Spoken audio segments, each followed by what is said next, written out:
Hi friends, YouTube पर आप सभी का स्वागत है। दोस्तों, मैं फिर से आप सभी के सामने BHIC 132 का एक सबसे महत्वपूर्ण प्रश्नों को लेकर आया हूं। और यह एक ऐसा प्रश्न है जो हर बार एग्ज़ाम में आता है और इस बार भी एग्ज़ाम में आने की संभावनाएं काफ़ी अधिक है।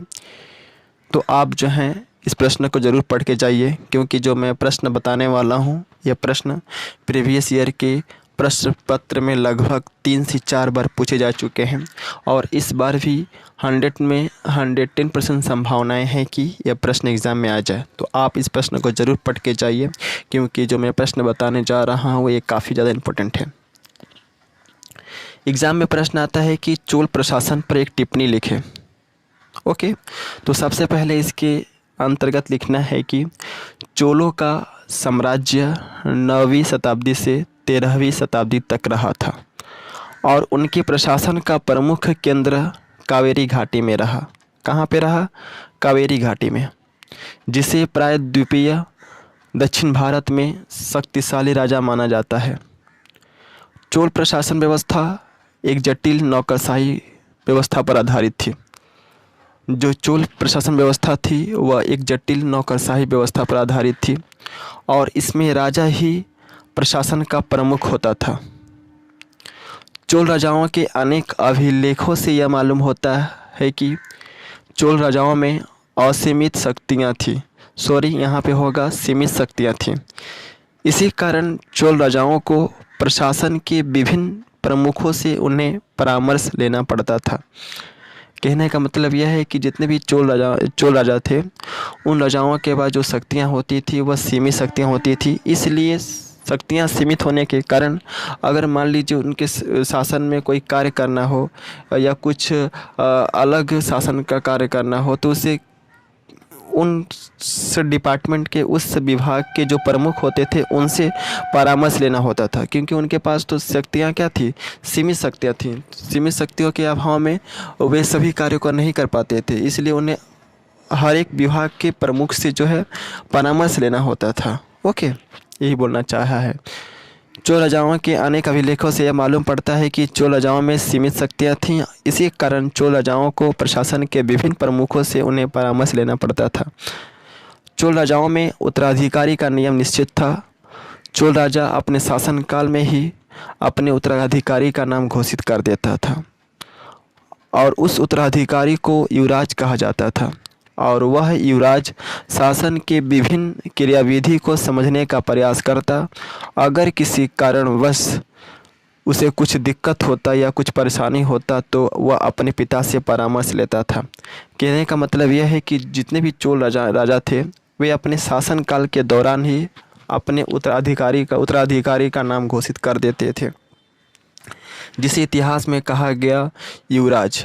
और वह उत्तराधिकारी शासन के विभिन्न क्रियाविधि को समझने का प्रयास करता और अगर किसी कारणवश उसे कुछ दिक्कत होता या कुछ परेशानी होती थी तो वह उत्तराधिकारी, जिसे युवराज कहा गया, वह अपने पिता से परामर्श लेता था। समझ गए ना? इसके बाद लिखेंगे कि प्राचीन अभिलेखों से प्राप्त होता है कि राजाओं के पास एक विशाल सेना थी, जिसमें घुड़सवारी सेना, पैदल सेना, हाथी सेना आदि थी। क्या समझे? प्राचीन अभिलेखों से हमें यह मालूम पड़ता है कि राजाओं के पास एक विशाल सेना थी, जिसमें घुड़सवारी सेना मौजूद थी, पैदल सेना मौजूद थी, हाथी सेना भी हुआ करता था। चोल सेनाओं को अनेक अनुशासन का पालन करना पड़ता था, क्योंकि सेना में अनुशासन काफ़ी ज़्यादा थी। कहने का मतलब यह है कि जो चोल सेना जो थी उनमें अनुशासन काफ़ी ज़्यादा था। उन्हें अनुशासन का पालन काफ़ी ज़्यादा करना होता था। ओके, सभी चोल सेनाओं में को एक स्पेशल ट्रेनिंग दिया जाता था।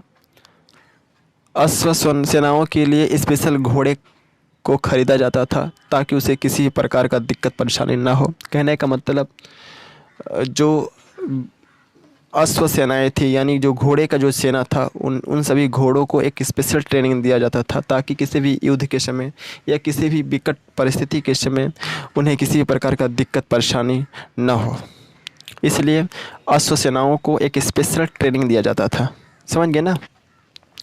इसके बाद लिखना है कि चोल सेना की सबसे प्रमुख विशेषता यह भी थी कि उनके पास एक बड़े जहाज हुआ करते थे और इसी जहाज के माध्यम से समुद्र के माध्यम से भ्रमण कर उन्होंने अनेक राज्यों को जीतकर अपने साम्राज्य में मिला लिया। कहने का मतलब यह है कि चोल सेनाओं के पास एक बड़ा जहाज हुआ करता था और उस जहाज के माध्यम से वे भ्रमण करते थे समुद्री तटीय इलाकों के माध्यम से, ठीक ना, समुद्र के माध्यम से अपने जहाज के द्वारा क्या करते, भ्रमण करते और भ्रमण करने के बाद वे अनेक राज्यों का भ्रमण करते इस जहाज से और भ्रमण करने के बाद उन राज्यों के क्रियाकलापों को, आंतरिक चीज़ों को जो है जान लिए और जान करके उन्होंने उसको उन राज्यों को पराजित कर उसे अपने राज्य में मिला लिया।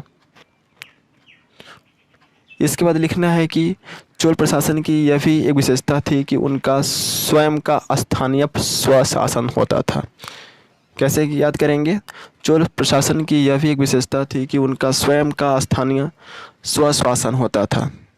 किसी भी गांव में गांव का प्रशासन ग्रामवासी स्वयं करते थे। कहने का मतलब यह है कि किसी भी गांव में गांव का जो प्रशासन जो था ग्रामवासी स्वयं करते थे और इसी तरह के प्रशासन को स्थानीय स्वशासन कहा गया है। तो आई थिंक जो है आप लोगों को इस वीडियो में समझ में आया होगा कि चोल प्रशासन क्या है। और इस वीडियो के माध्यम से मैं ये कहना चाहूँगा कि मेरा एक टेलीग्राम चैनल है जिसका नाम है इग्नू लर्नर। तो आप इस टेलीग्राम चैनल से ज़रूर जुड़ें। मैं अपने टेलीग्राम चैनल का लिंक इस वीडियो के डिस्क्रिप्शन में दे दूँगा, जहाँ से आप डायरेक्टली उस लिंक पर अगर क्लिक करते हैं तो आप मेरे टेलीग्राम चैनल के मेंबर्स बन जाते हैं। और जैसे ही आप मेरे टेलीग्राम चैनल पर आते हैं मैं इसका PDF आप सभी को प्रोवाइड कर दूंगा। और इसके रिगार्डिंग मैंने और भी वीडियो चैनल पर पहले से ही अपलोड किए हैं, वे सभी वीडियो जो हैं आपको मिल जाएंगे।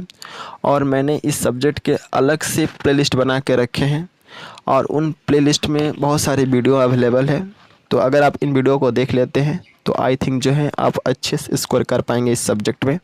तो आप जितने भी न्यू व्यूअर्स हैं जो कि मेरे चैनल पर पहली बार आए हैं उनसे आग्रह करता हूँ कि वे इस चैनल को सब्सक्राइब करो ताकि आपको इन इम्पोर्टेंट क्वेश्चन से मिल सके आपके सब्जेक्ट के कोड के, क्योंकि मैं अपने चैनल के माध्यम से हमेशा इम्पोर्टेंट क्वेश्चंस के वीडियो ही लाता हूँ। तो आप इस चैनल को ज़रूर सब्सक्राइब कीजिए। और एक दिक्कत यह है कि आप वीडियो देखते हैं, चैनल को सब्सक्राइब नहीं करते हैं और ना ही लाइक करते हैं। तो आप ज़रूर लाइक कीजिए इस वीडियो को, जिससे हमें मालूम चले कि मेरा मेहनत जो है कुछ हद तक सफल होने के कगार पे है। तो आप इस वीडियो को ज़रूर लाइक कीजिए। So best of luck for all of you.